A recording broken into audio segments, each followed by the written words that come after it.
আমি সমস্ত ওলামায়ে কেরাম এবং জনগণের কাছে অনুরোধ করব যে আমরা মিছিল বের করি, এই মিছিলের মধ্যে কোনো যেন বিশৃঙ্খলার সৃষ্টি না হয়,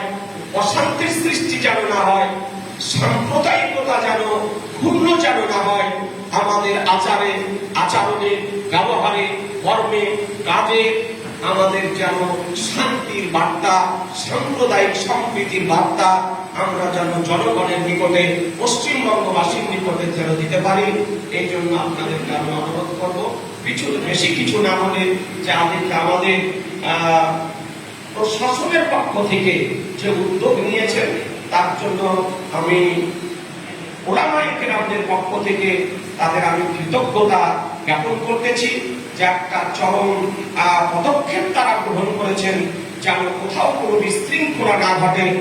যেন শান্তভাবে সুস্থভাবে আমরা মহানবী সাল্লাল্লাহু আলাইহি সাল্লামের আগমন দিবস যেন পালন করতে পারি। আমি পরিশেষে সমস্ত ওলামায়ে কেরামকে বলবো, যে যেখানে প্রোগ্রাম করুন না কেন, যে যেখান থেকে মিছিল বের করুন না কেন, প্রশাসনের নলেজে দিয়ে তাদের সাহায্য নিয়ে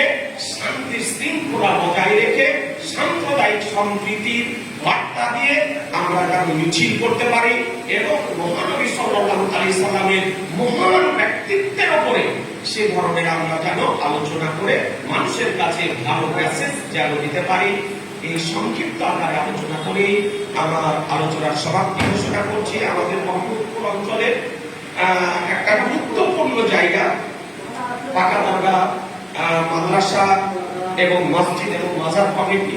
আমি তাদেরকে অনুরোধ করবো যে তাদের দায়িত্ব একটু পালন করে নিজেরা মিছিলে অংশগ্রহণ করে নিজেরা মিছিলে থেকে যাতে আমাদের সুস্থভাবে মিছিলটা হয় তার ব্যবস্থাটা করার এবং সমস্ত ওলামায়ে কেরামকে আমার সালাম জানিয়ে আমার সংক্ষিপ্ত আলোচনা সমাপ্তি ঘোষণা করছি।